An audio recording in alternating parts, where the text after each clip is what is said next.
Science classes by Ranjeet Kumar में आप सभी का स्वागत है। आप सभी पढ़ रहे हैं class 5 science.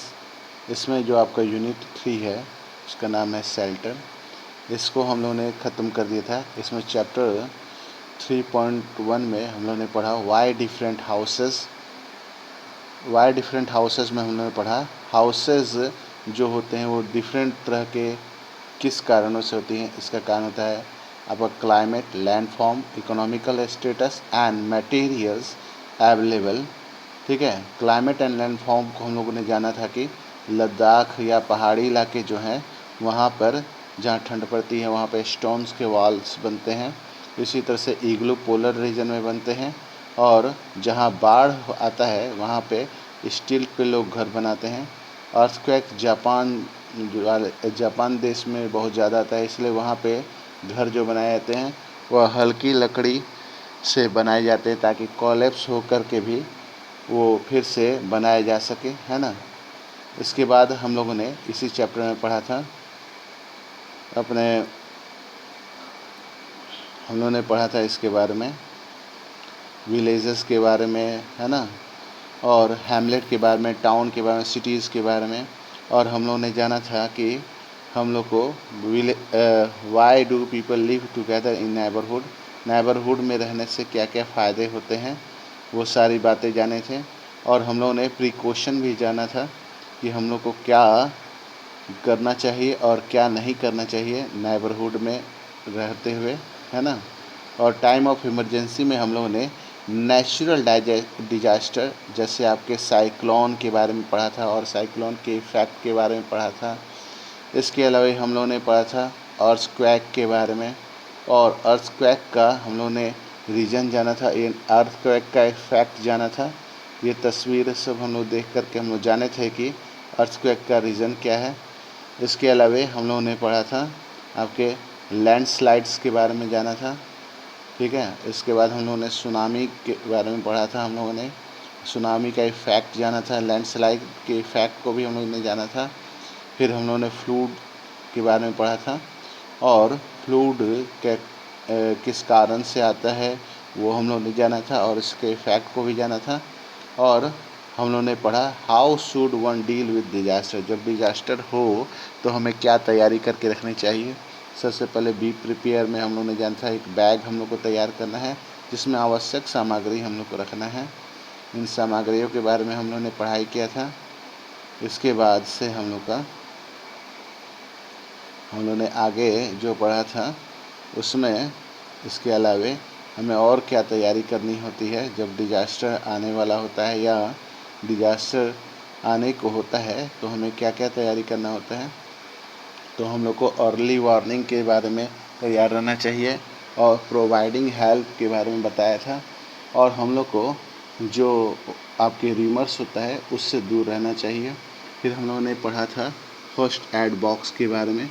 First aid box में क्या क्या चीज़ें होती है, फर्स्ट एड बॉक्स क्या होता है ना, और उनमें क्या क्या चीज़ें होती हैं। फिर हम लोगों ने सोशल इंसेक्ट एंड के बारे में जाना था, है ना। सोशल इंसेक्ट किसे कहते हैं और कॉलोनीज़ किसे कहते हैं, कम्युनिटी और एक कॉलोनी में कितने सारे मेंबर्स हो सकते हैं। सोशल इंसेक्ट कौन कौन जानवरों का सोशल इंसेक्ट होता है, एंट हो गया, हनी बी हो गया, वैस्प हो गया, बम्बल बी हो गया। इसके अलावा हम लोगों ने कॉलोनी में कितने तरह के एंट्स होते हैं जैसे क्वीन, मेल एंट और वर्कर एंट के बारे में जाना था और उनके काम को जाना था। इसके अलावा हम लोगों ने लाइफ साइकिल जाना था, एग, लार्वा, पुप्पा, और इनके फिगर को देख करके हम लोगों ने जाना था कि इन लोगों का कैसे उत्पत्ति होता है, कैसे लाइफ साइकिल होता है। ठीक है, आज हम लोग इसी क्रम में पढ़ेंगे what does a bee colony consist of. Bee colony कैसे कंसिस्ट करता है, मधुमक्खियों का जो छत्ता होता है उसके बारे में हम लोग जानेंगे। तो ये बहुत बड़ा टॉपिक नहीं है। इसके बाद हम लोग क्वेश्चन आंसर शुरू कर देंगे, है ना। चलिए, bee are very useful insects, they produce honey which is used as sweetening agent and antiseptic. तो बी जो होते हैं मधुमक्खी, वो बहुत ज़्यादा इम्पॉर्टेंट इंसेक्ट्स होते हैं दे प्रोड्यूस हनी, वो हनी प्रोड्यूस करते हैं। Which is use for sweetening agent, यानी मिठाई बनाने के लिए इस्तेमाल किए जा सकते हैं और आपके एंटीसेप्टिक की तरह भी इस्तेमाल होते हैं। दे ऑल्सो प्रोड्यूस वैक्स, उनके जो छत्ते होते हैं उनसे वैक्स तैयार होता है। Which is used to make candle, candles उससे बनता है। और कॉस्मेटिक और एडहेसिव्स बनता है। ठीक है, चलिए अब हम लोग जानेंगे bee shows highly organised social behaviour. मधुमक्खियों में हाईली ऑर्गेनाइज आपके सोशल बिहेवियर होता है। दे लिव इन नेस्ट, एक तरह के नेस्ट में, स्पेशल तरह के नेस्ट में रहते हैं जिसको बी हाइव्स कहते हैं। दैट कंसिस्ट ऑफ हनीकॉम, वो कंसिस्ट करता है हनीकॉम में। हनीकॉम आर 6 साइड कंपार्टमेंट, यानी हनीकॉम में 6 साइड कंपार्टमेंट्स होते हैं। और अब हम लोग जानेंगे बीज, मधुमक्खियों के क्लासेस के बारे में। क्वीन बी, ठीक है, ये क्वीन बी होती है। There is a queen bee in a hive that lay up to about 1200, माने 1200 अंडे पर डे वो देती है। ड्रोन, एक ड्रोन होता है आपका। Drones, these are male bee whose function is to be mate with queen, queen के साथ मेट करते हैं, है ना। और उसके बाद क्या है, वर्कर होते हैं। ठीक है, these are female bee, their job is to collect nectar from the flower, feed the young one and protect them from enemies। तो इनका काम होता है, जो फीमेल बीज होते हैं वो नेक्टर यानी फूलों के रस को कलेक्ट करते हैं फ्लावर से, ठीक है, फूलों से, और फीड करते हैं यंग वंस को और प्रोटेक्ट करते हैं इनमीज से, यानी कि दुश्मनों से बचाते हैं, है ना। आपको मैं बता देता हूँ, मधुमक्खियों के पास अपना डंक होता है, जिस डंक का इस्तेमाल ये अपनी रक्षा के लिए करते हैं। ठीक है, चलिए अब हम लोग आगे चलते हैं। आगे हम लोग के सामने यह क्वेश्चन आंसर है। चलिए तो हम लोग पहला नंबर क्वेश्चन पे आते हैं। पहला नंबर है ये आपका, why temporary houses are why temporary houses are strong houses. जो टेम्पोररी हाउस होते हैं वो स्ट्रॉन्ग क्यों होते हैं? ठीक है, तो टेम्पोररी हाउस स्ट्रॉन्ग बनाए जाते हैं, है ना। ये टेम्पोररी हाउस जो होते हैं आपके स्ट्रॉन्ग क्यों होते हैं? चलिए हम लोग इसका क्वेश्चन आंसर देखते हैं। क्वेश्चन आंसर आपका जो सबसे पहला जो हम लोगों ने पढ़ा था शेल्टर के बारे में, वहाँ हम लोग चलते हैं। वहाँ आपको मालूम चलेगा कि टेम्पोररी हाउसेस जो होते हैं या हाउस जो बनाए जाते हैं वो स्ट्रॉन्ग क्यों बनाए जाते हैं। तो इसका जवाब आपका यहाँ पे है, देखिए हाउसेस, ये तो दिया हाउस के बारे में, दे आर फैक्टर्स टाइप्स, ये सब दिया हुआ है।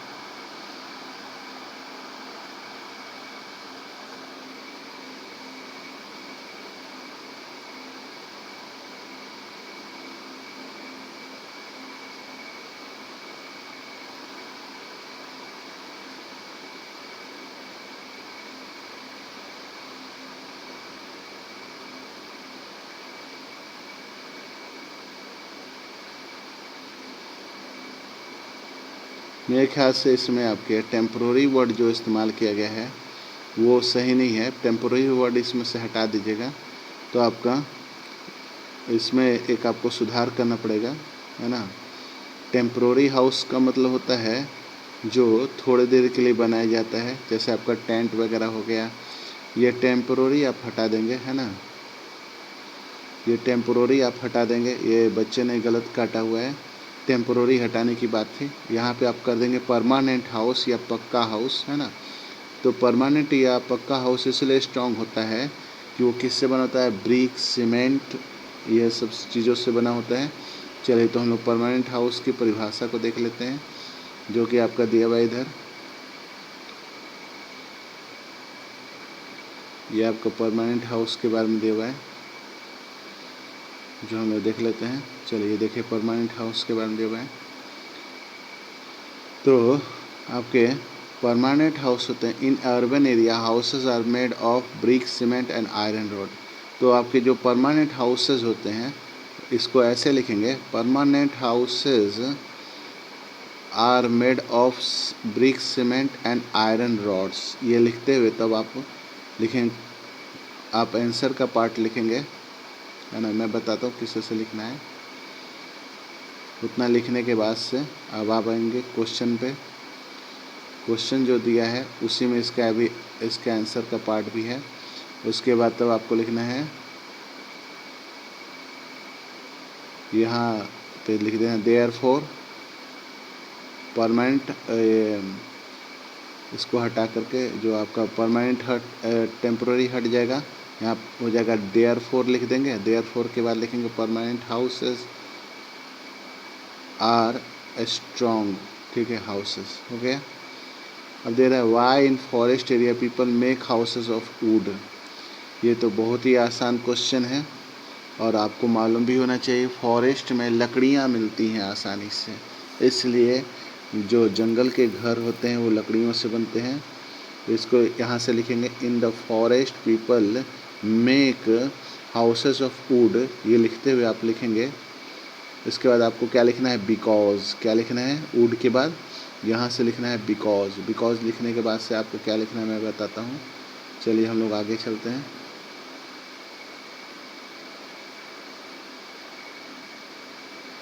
आगे हम लोग देखते हैं कि क्या इसमें लिखना है। बिकॉज के बाद से मैं बता रहा हूँ आपको क्या लिखना है। देखिए,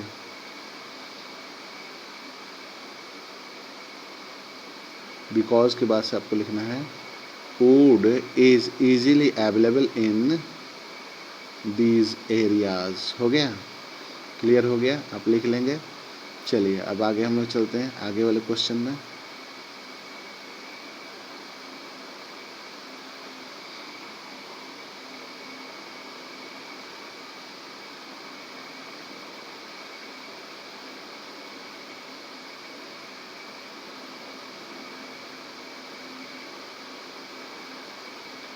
What are the class of bees in bee colony based on their function? क्या क्लासेस हैं बीज के इन बी कॉलोनी में based of their function, function के आधार पे। अभी आपने अभी पढ़ा है ये क्लास कहीं का नाम लिखना है, तो लिखना है आपको बीज कंसिस्ट ऑफ 3 क्लासेस। एक नंबर में आपका बी क्वीन बी हो जाएगा, 2 में ड्रोन्स हो जाएगा और तीसरे में हो जाएगा वर्कर्स हो जाएगा।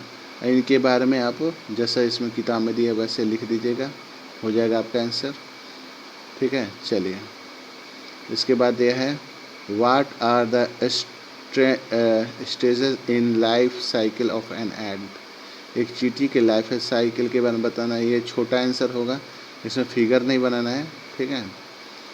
ये आप लिखेंगे the life cycle of ant has 4 stage, एक लार्वा, पुप्पा, एडल्ट। ये आपका इसका आंसर हो जाएगा।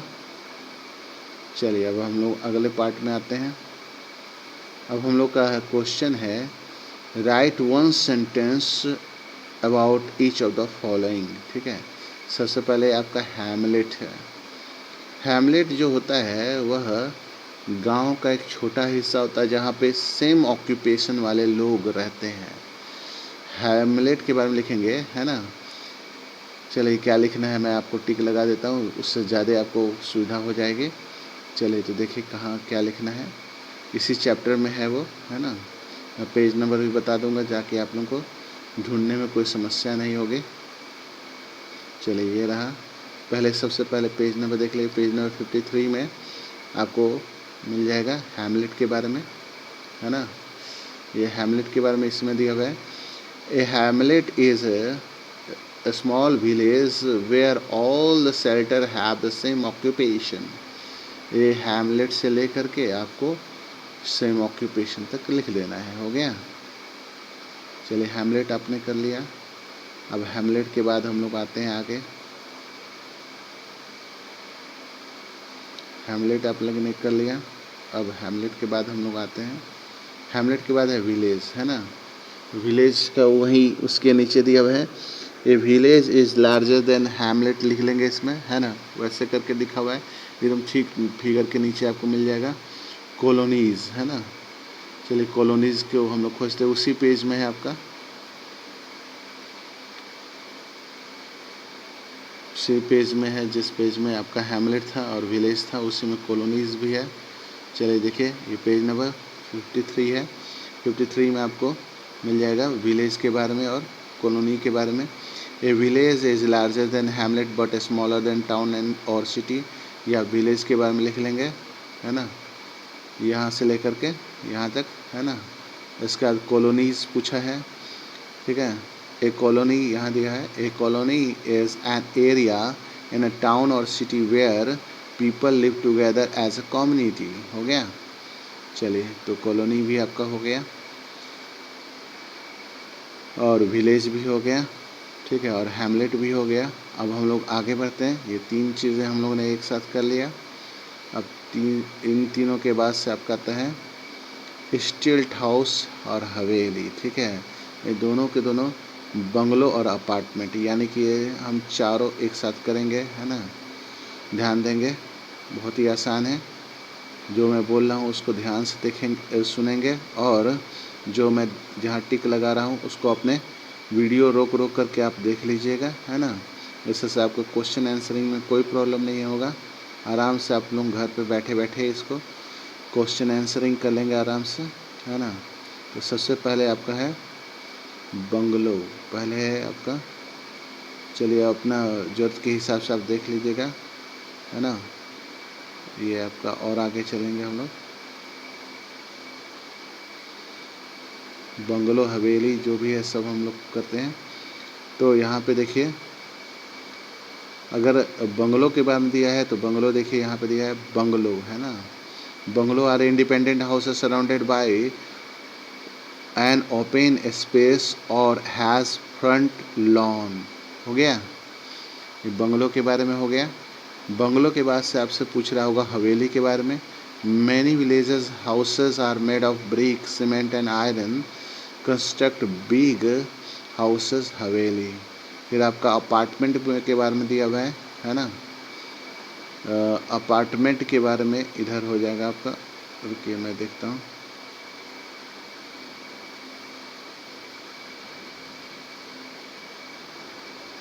Many village in urban area,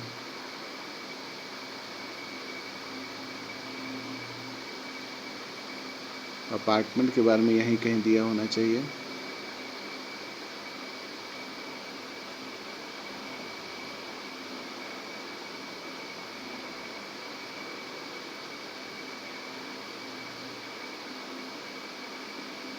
इसमें आपका अपार्टमेंट के बारे में दिया होगा।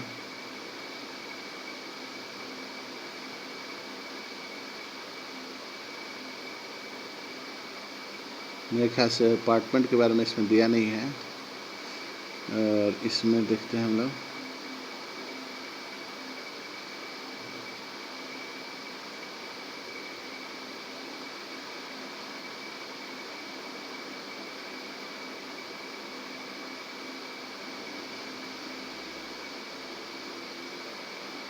अच्छा थोड़ा स्टिल्ट हाउस के बारे में देख लीजिए, उसका तब हम लोग अपार्टमेंट के बारे में जाएंगे। तो आपका स्टिल्ट हाउस के बारे में दिया हुआ है, people who live in prone area make their houses on raises platform and called pole और स्टिल्ट, हो जाएगा ये अपार्टमेंट करता है आपका। उसके बाद में स्टिल्ट के बारे में, अपार्टमेंट क्या था थोड़ा देख लेते क्वेश्चन हम लोग।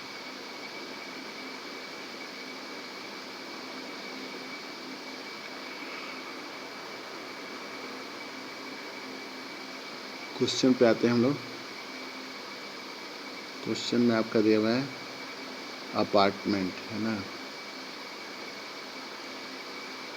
अपार्टमेंट के बारे में इधर कहाँ दिया है आपके,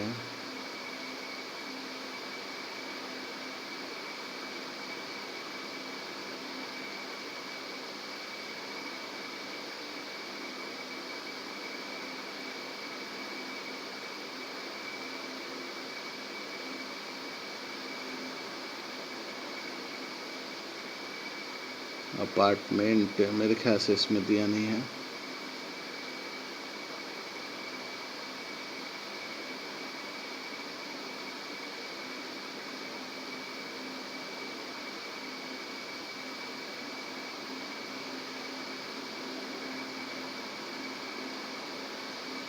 चलिए अपार्टमेंट को हम आपको बता दे रहे हैं, उसको उस हिसाब से लिख लेंगे।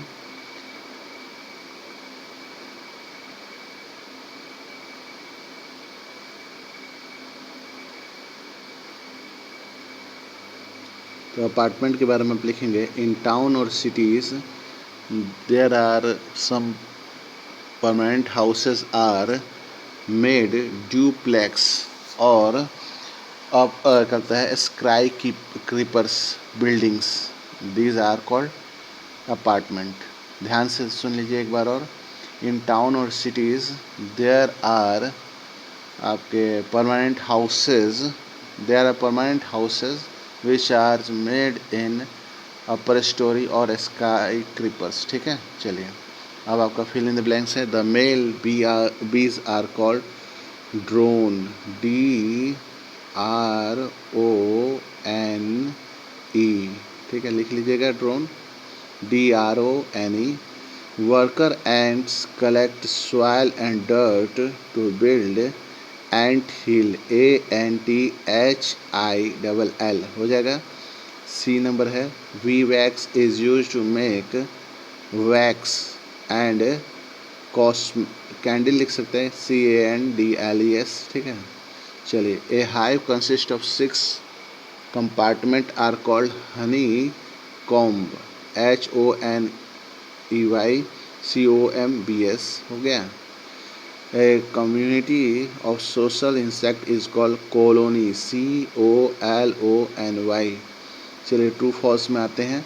Ants and bees are insect that live singly, ये गलत हो जाएगा, सिंगली है ना।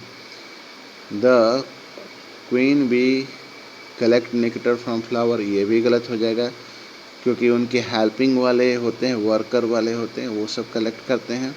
The life cycle of ant has 4 stage, तो 4 स्टेज होता है, सही है। B wax is use as sweetening agent, ये भी सही है। Elephant live in a group called shoal, ये आपका गलत है। ठीक है, मछलियों के झुंड को सोल कहा जाता है। ठीक है, चलिए अब हम लोग इसको मिलान कर लेते हैं।